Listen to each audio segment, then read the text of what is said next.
السلام علیکم ورحمۃ اللہ وبرکاتہ۔ آج ہم حدیث نمبر 332 پڑھیں گے۔ نحمدہ ونصلی علی رسولہ الکریم، اما بعد فاعوذ باللہ من الشیطان الرجیم، بسم اللہ الرحمن الرحیم۔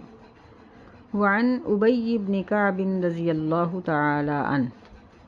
سیدنا ابی بن کعب رضی اللہ تعالی عنہ سے روایت ہے، قال قال رسول اللہ صلی اللہ علیہ وسلم، وہ کہتے ہیں کہ رسول اللہ صلی اللہ علیہ وسلم نے فرمایا، صلاۃ الرجل مع الرجل ازکیٰ من صلاتہ وحدہ، کہ ایک آدمی کی دوسرے آدمی کے ساتھ مل کر نماز پڑھنا، یعنی جماعت کے ساتھ نماز پڑھنا بہت پاکیزہ ہے اکیلے شخص کی نماز سے۔ وصلاتہ مع الرجلین ازکیٰ من صلاتہ مع الرجل، اور ایک آدمی کی دوسرے آدمی کے ساتھ مل کر جماعت سے بہتر ہے کہ دو آدمیوں کے ساتھ مل کر جماعت کر لی جائے، یعنی 3 ہو جائیں، ایک امام ہو جائے اور 2 مقتدی ہو جائیں، یہ زیادہ بہتر ہے ایک مقتدی کی نماز سے۔ وما کان اکثر فہو احب الی اللہ عز وجل، اور جس نماز میں زیادہ لوگ ہوں گے وہ اللہ تعالیٰ کے نزدیک اجر اور ثواب میں بہت زیادہ اور اللہ کو پسندیدہ ہوگی۔ رواہ ابو داود، اسے ابو داود نے روایت کیا ہے، اور نسائی نے اور ابن حبان نے اس کو صحیح کہا ہے۔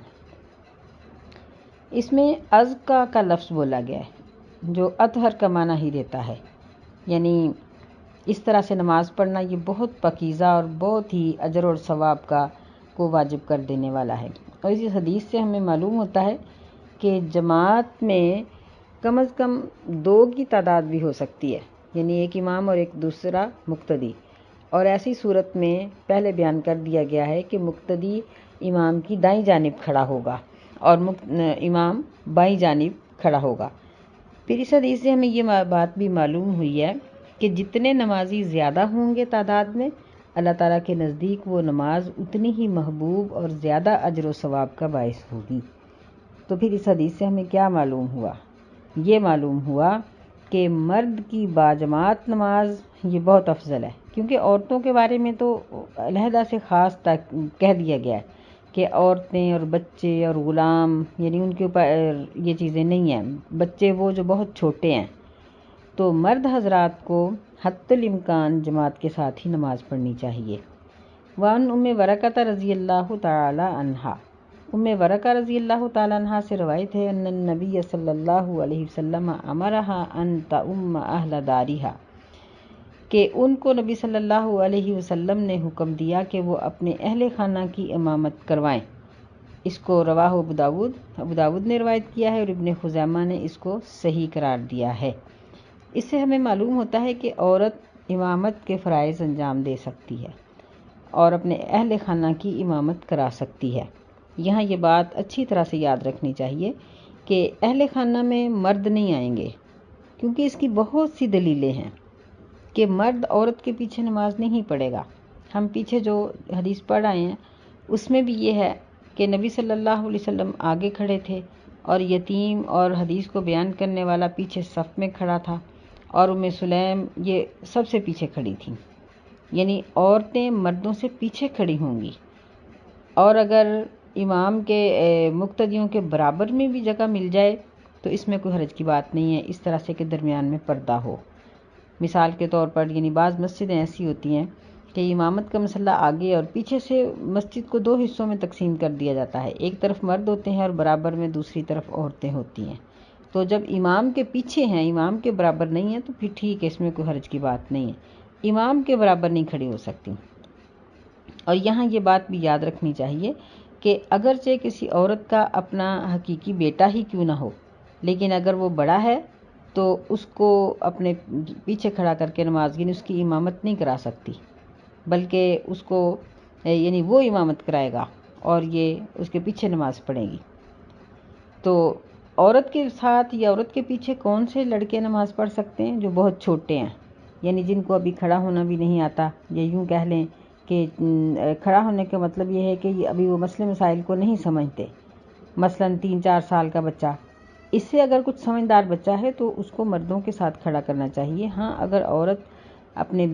اتنی عمر کے بیٹوں کو اپنے ساتھ کھڑا کر کے جماعت کروا لے گھر میں تو ہو سکتی ہے، لیکن بڑے لڑکے نہیں۔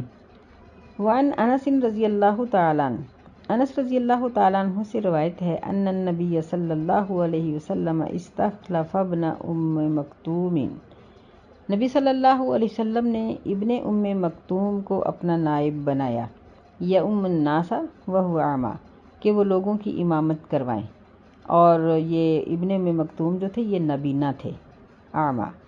رواہ احمد، اسے احمد نے روایت کیا ہے، ابو داود نے، اور اسی طرح ابن حبان میں عائشہ رضی اللہ تعالیٰ عنہ سے یہ حدیث مروی ہے۔ تو اس حدیث سے ہمیں یہ بات معلوم ہوتی ہے کہ نبینا شخص بھی امامت کروا سکتا ہے، اور ایک مسئلہ اس سے ہمیں یہ معلوم ہوا کہ نبینا شخص دوسروں کی نسبت اگر علم شریعت کا زیادہ عالم ہو تو پھر وہ اس کا زیادہ حقدار ہے کہ وہ جماعت کرائے۔ اور ایک تیسرا مسئلہ ہمیں اس سے یہ معلوم ہوا کہ امام کو یہ اختیار ہے کہ وہ کسی کو اپنا نائب بنا کر جا سکتا ہے، کہ یہ جنگ تبوک کا واقعہ ہے کہ نبی صلی اللہ علیہ وسلم جب جنگ تبوک کے لیے گئے تو آپ نے علی رضی اللہ تعالیٰ عنہ کو اپنے پیچھے اپنا نائب مقرر کیا، اور ابن ام مکتوم کو نماز پڑھانے کے لیے نائب مقرر کیا۔ تو یعنی اس سے یہ معلوم ہوا کہ علی رضی اللہ عنہ کی موجودگی میں ابن ام مکتوم نے نماز پڑھائی ہے۔ یعنی اگر ایک عالم دین صفوں میں موجود ہے، نماز کے اندر جماعت کے اندر موجود ہے، تو کم علم والا بھی اس کے آگے نماز آ کر پڑھا سکتا ہے۔ جس طرح یہ امامت کے لیے چھوٹے بچے ہوتے ہیں جو حافظ قرآن ہوتے ہیں، تو ان کے پیچھے کئی حافظ اور عالم بھی کھڑے ہو کر نماز پڑھتے ہیں، تو اس میں کوئی حرج کی بات نہیں ہے۔ وعن ابن عمر رضی اللہ تعالی عنہما، سیدنا ابن عمر رضی اللہ تعالی عنہما سے روایت ہے، قال قال رسول اللہ صلی اللہ علیہ وسلم، کہتے ہیں کہ رسول اللہ صلی اللہ علیہ وسلم نے فرمایا، صلوا علی من قال لا الہ الا اللہ، کہ جس شخص نے لا الہ الا اللہ پڑھا اس کی نماز جنازہ پڑھو، وصلوا خلف من قال لا الہ الا اللہ، اور اس شخص کی امامت میں بھی نماز پڑھ لو جو لا الہ الا اللہ پڑھتا ہے۔ اس کو دارقطنی نے روایت کیا ہے بِإِسْنَادٍ ضعیف، لیکن اس کی سند ضعیف ہے۔ اور اسے ہمیں یہ بات معلوم ہوتی ہے کہ جس شخص نے لا الہ الا اللہ کا اقرار کیا، خواہ وہ نیک ہو یا برا ہو، اس کی نماز جنازہ پڑھنی چاہیے۔ اسی طرح اس شخص کے پیچھے بھی ہم نماز پڑھ سکتے ہیں، اس کی امامت میں نماز پڑھ سکتے ہیں جو کسی گناہ کا مرتکب ہے، لیکن یہ ہے کہ مسجد کی انتظامیہ کو چاہیے کہ وہ فاسق اور فاجر قسم کے لوگوں کو امامت کے فرائض نہ سونپے۔ اگر انہوں نے کوئی ایسا امام مقرر کیا ہوا ہے تو مقتدی اس کے پیچھے نماز پڑھ لے تو ان کی نماز ہو جاتی ہے۔ بعض لوگ اس کو مکروہ سمجھتے ہیں، لیکن اصل بات یہ ہے کہ ہو جاتی ہے۔ تو اس حدیث میں کچھ تھوڑی سی کمزوری ہے، لیکن اس کے باوجود یہ قابل عمل ہے۔ ایسے ہی جس شخص نے خودکشی کی ہے یا فاسق و فاجر ہے، یا اس سے کوئی یعنی مثلا وہ زناکار تھا یا چور تھا یا کوئی ایسا شخص تھا، تو اس کے بارے میں جو اس علاقے کے علماء اور معروف لوگ ہیں وہ اس کی نماز جنازہ نہ پڑھیں، بلکہ عوام اس کی نماز جنازہ پڑھ سکتے ہیں۔ جس طرح نبی صلی اللہ علیہ وسلم کے زمانے میں ایک خودکشی والے کو لایا گیا تو آپ نے خود اس کی نماز جنازہ نہیں پڑھی، بلکہ اپنے ساتھیوں کو کہا کہ صلو علی صاحبکم، کہ جاؤ تم اس پہ نماز جنازہ پڑھو۔ اسی طرح اگر کوئی مقروض فوت ہوتا اور اس کے قرض کی ادائیگی کے لیے کچھ بھی موجود نہ ہوتا اور لوگ اس کی ذمہ داری بھی نہ اٹھاتے، تو ایسی صورت میں بھی نبی علیہ السلام کہہ دیتے تھے کہ جاؤ تم نماز پڑھو۔ تو اس کا مطلب یہ ہے کہ جو ہمارے کلمہ پڑھ لینے کے بعد ہمارے معاشرے میں مشرک لوگ رہتے ہیں، کہ کلمہ پڑھتے ہیں، نماز پڑھتے ہیں، لیکن مشرک ہیں۔ مشرک ایک وہ ہیں جو کافر ہیں، جو یعنی کلمہ نہیں پڑھتے۔ تو ایسے مشرک جو کلمہ گو ہیں اور وہ مر جائیں تو ان کا عمل ملا جلا ہے، کہ یعنی شرک بھی کرتے ہیں اور نیک کام بھی کرتے ہیں، تو ایسے لوگوں پر بھی نماز جنازہ عام لوگوں کو پڑھ لینی چاہیے، جو وقت کا اس مسجد کا یا اس علاقے کا امام ہے یا کوئی دین میں مشہور شخص ہے، وہ اس کی نماز جنازہ نہ پڑھائے، اور اگر وہ نہ پڑھنا چاہے تو نہ پڑھے اس کے پیچھے خود بھی، لیکن عوام کو چاہیے کہ اس کی نماز جنازہ پڑھ دیں۔ وعن علی رضی اللہ تعالیٰ عنہ، سیدنا علی رضی اللہ تعالیٰ عنہ سے روایت ہے، کہتے ہیں قال رسول اللہ صلی اللہ علیہ وسلم، کہ رسول اللہ صلی اللہ علیہ وسلم نے فرمایا اذا اتا احدکم الصلاۃ والامام علی حال، جب تم میں سے کوئی نماز کے لیے آئے اور امام جس بھی حالت میں ہے، فلیصنع کما یصنع الامام، اس کو چاہیے کہ وہ ویسے ہی کرے جس طرح امام کر رہا ہے۔ رواہ ترمذی باسناد ضعیف، اس کو ترمذی نے ضعیف سند کے ساتھ روایت کیا ہے۔ تو اس کی پیچھے کافی وضاحت ہو چکی ہے پچھلی احادیث میں کہ شامل ہونے والا شخص اگر دیکھتا ہے کہ امام رکوع میں ہے تو وہ رکوع کرے، اگر دیکھے کہ وہ سجدے میں ہے تو سجدے میں چلا جائے، اگر دیکھے تشہد میں ہے تو تشہد بیٹھ جائے، اور پھر اس کے ساتھ ساتھ نماز پڑھتا رہے۔ جب نماز ختم ہو جائے تو امام سلام پھیرے تو یہ شخص سلام نہ پھیرے، بلکہ یہ اس بات کو محسوس کرے، اب یعنی رکعات کو گنے کہ اس نے کتنی رکعات پڑھی ہیں اور کتنی رہ گئی ہیں، جتنی رہ گئی ہوں ان کو وہ کھڑا ہو جائے اور ان رکعات کو پورا کرے اور پھر وہ سلام پھیر دے۔ اگر ایک رکعت رہ گئی ہے تو ایک پڑھ لے، اگر دو رہ گئی ہیں تو دو پڑھ کے تشہد پڑھ کے سلام پھیرے، اگر 3 رکعتیں اس کی رہ گئی ہیں تو پھر وہ 2 رکعتیں پڑھے اور آدھی اتحیات پڑھ کے کھڑا ہو کے پھر تیسری رکعت پڑھے اور پھر سلام پھیر دے۔ اگر 4 رکعتیں رہ گئی ہیں، آخری تشہد میں یہ ساتھ ملا ہے، تو پھر سلام امام پھیرے گا، مقتدی سلام نہیں پھیرے گا، بلکہ یہ کھڑا ہو کے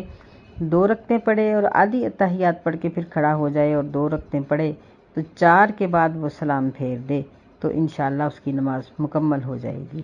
آج یہ امامت کا بیان ختم ہوا، انشاءاللہ۔ بسم اللہ الرحمن الرحیم۔ باب صلاۃ المسافر والمریض، مسافر اور مریض کی نماز، یعنی دونوں کس طرح سے نماز پڑھیں۔ وعن عائشہ رضی اللہ تعالی عنہا، سید عائشہ رضی اللہ تعالی عنہا سے روایت ہے، قالت، وہ کہتی ہیں، اول ما فرضت الصلاۃ رکعتان، سب سے پہلے جو نماز فرض کی گئی تھی وہ 2 رکعتیں تھیں۔ فوقرت صلاۃ السفر، پھر وہ مسافر کی نماز ٹھہرا دی گئی۔ وتمت صلاۃ الحضر، اور جو شخص مسافر نہیں ہے اس کی نماز کو مکمل کر دیا گیا۔ متفق علیہ، اس پر بخاری اور مسلم نے اتفاق کیا ہے۔ وللبخاری، اور بخاری کے الفاظ یہ ہیں کہ ثم ہاجر، پھر نبی صلی اللہ علیہ وسلم نے ہجرت فرمائی، یعنی مسلمانوں کو باقاعدہ ایک مملکت مل گئی، مدینہ میں جگہ مل گئی، مضبوط ہو گئے مسلمان۔ ففرضت اربعن، تو 4 رکعتیں فرض مقرر کر دیے گئے۔ وأقرت صلاۃ السفر علی الاول، اور جو پہلی 2 رکعت کی نماز تھی وہ مسافر کے لیے مقرر کر دی گئی۔ وزاد احمد الا المغرب، احمد نے یہ الفاظ زیادہ کیے ہیں کہ سوائے مغرب کے۔ فإنها وتر النہار، یعنی مغرب کی نماز 3 رکعت ہی رہے گی چاہے سفر ہو یا غیر سفر، اس لیے کہ یہ وتر النہار دن کے وتر ہیں، کہ جب ہم فجر کی، ظہر عصر کی نماز پڑھتے ہیں تو ان 3 رکعات کی وجہ سے ساری نماز وتر ہو جاتی ہے۔ وإلا الصبح، اور سوائے صبح کی نماز کے، فإنها تطول فیہ القراءة، کہ اس میں قرأت لمبی کی جاتی ہے، یعنی فجر کی نماز 2 ہی رکعتیں رہیں گی کیونکہ اس میں لمبی قرأت ہوگی۔ قرأت کے لمبا کرنے کے لیے اس کو بڑھایا نہیں گیا، اس کی رکعات میں اضافہ نہیں کیا گیا، بلکہ اتنا ہی رکھا گیا۔ تو اس حدیث سے ہمیں یہ معلوم ہوا کہ شروع میں، یعنی جب مسلمان مکہ میں تھے تو اس وقت حضر سفر کی نماز 2 رکعت تھی، یعنی فرض اتنے ہی تھے۔ پھر اللہ تعالیٰ نے مسلمانوں کو مدینہ میں جب جگہ عطا فرمائی تو پھر نماز کو مکمل کر دیا گیا، اور ظہر، عصر اور عشاء کے 4 فرض رکھے گئے، اور فجر کی 2 اس لیے رکھی گئیں کہ اس میں لمبی قرأت کی جائے۔ ہم پیچھے پڑھ آئے ہیں کہ نبی علیہ السلام 60 سے 100 آیتوں تک پڑھتے تھے۔ اور مغرب کی نماز 3 فرض اس لیے رکھی گئی کہ اس سے سارے دن کی نماز وتر ہو جاتی ہے۔ تو یہ یعنی مسافر اور مقیم کی نماز کا فرق ہے جو اس حدیث میں بیان کیا گیا۔ باقی رہا بیمار کا، تو آگے اس کی وضاحت آ جائے گی۔ بہرحال بیمار کی جو نماز ہے وہ یہ ہے کہ اگر کوئی بہت شدید بیمار ہے تو وہ سنتوں کو چھوڑ سکتا ہے. مثلاً اب کسی کا آپریشن ہوا ہے یا کوئی اس طرح کی سفر میں ہے کہ اس سفر میں نماز قصر بھی نہیں پڑھ سکتا، اور پوری اگر مکمل پڑھے تو کسی مصروفیت کی وجہ سے مشکل بھی ہے، تو ایسی صورت میں وہ کم از کم فرض ضرور پڑھے. یا بعض لوگ ایسے ہوتے ہیں کہ جن کے کاروبار ایسے ہیں، مثلاً کوئی شخص کہیں نوکری کرتا ہے، اب وہاں اس کو پوری نماز اگر ظہر کی پڑھے تو اس کے لیے مشکل ہے. ویسے بات یہ ہے کہ جو لوگ نماز پڑھنے والے ہوتے ہیں وہ جب کسی کے ہاں نوکری کرتے ہیں، کہیں ڈیوٹی لیتے ہیں یا ٹھیکہ یا کوئی کاروبار کرتے ہیں، تو ان کے ساتھ نماز کی بات پہلے کر لیتے ہیں کہ ہم نماز کا وقت لیں گے. یہ کر لینی چاہیے کہ ہم بریک میں نماز پڑھیں گے، اور بریک پھر ظہر کے حساب سے کی جائے. بہرحال اگر ایسا کرنا ممکن نہ ہو کسی مجبوری کی وجہ سے، تو پہلی بات تو یہ ہے کہ اس کو عادت نہیں بنانا چاہیے. تو دوسری بات یہ ہے کہ اگر مجبوری انتہائی ہے تو سنتوں کو چھوڑ کر صرف فرض پڑھ لیے جائیں تو اس کی نماز تو ہو جائے گی،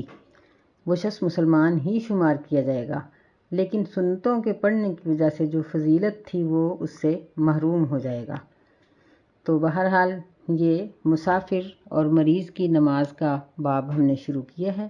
انشاءاللہ باقی مسائل ہم آگے پڑھتے جائیں گے. اللہ تعالی ہمیں عمل کرنے کی توفیق عطا فرمائے. وعن عائشہ رضی اللہ تعالی عنہا، سیدہ عائشہ رضی اللہ تعالی عنہا سے روایت ہے، ان النبی صلی اللہ علیہ وسلم کان یقصر فی السفر ویتم، کہ بے شک نبی صلی اللہ علیہ وسلم سفر کے دوران قصر نماز بھی پڑھتے تھے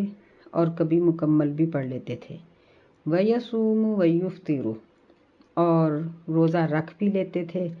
اور روزہ افطار بھی کر لیتے تھے. رواہ الدارقطنی،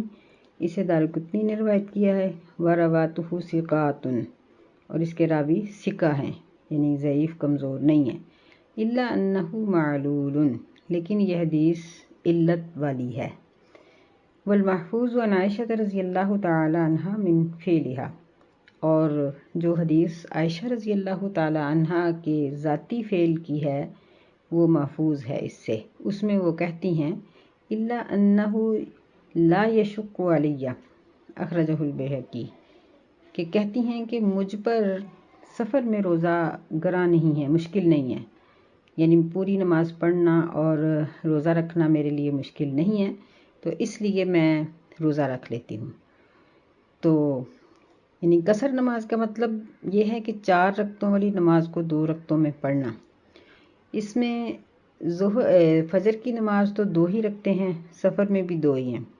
اور مغرب کی نماز عام حالات میں 3 ہیں رکعات، تو یہ سفر میں بھی 3 ہی رکعات ہیں کیونکہ یہ دن کے وتر ہیں. تو اس حدیث سے ہمیں یہ بات معلوم ہوتی ہے کہ سفر میں روزہ چھوڑنا یا قصر نماز پڑھنا واجب نہیں ہے.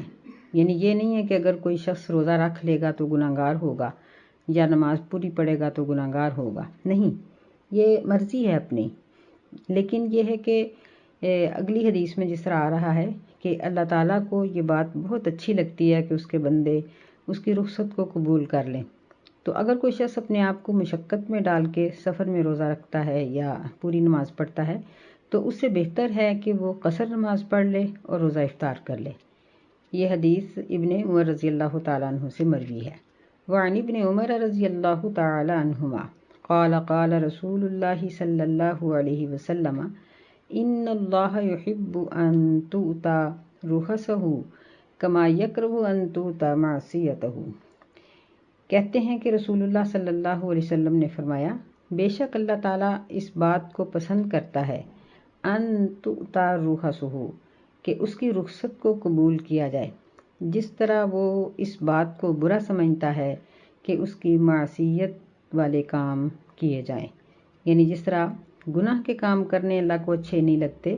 اس طرح رخصت کو چھوڑنا بھی اللہ تعالیٰ کو اچھا نہیں لگتا، اور اللہ کو یہ اچھا لگتا ہے کہ اس کے بندے اس کی رخصت کو قبول کریں. رواہ احمد وصححہ ابن خزیمہ وابن حبان، اسے احمد نے روایت کیا ہے اور ابن خزیمہ نے صحیح قرار دیا ہے اور ابن حبان نے بھی۔ اور ایک روایت میں یہ الفاظ ہیں کہ کما یحب ان توطا عزائمہ، جس طرح اللہ تعالیٰ کو یہ بات اچھی لگتی ہے کہ اس کے تاکیدی کاموں کو سر انجام دیا جائے، یعنی جس طرح اللہ تعالیٰ کو یہ بات اچھی لگتی ہے کہ اس کے فرض کیے ہوئے کام ادا کیے جائیں، اس طرح اللہ تعالیٰ کو رخصت کا قبول کرنا بھی بہت اچھا لگتا ہے۔ تو ہمیں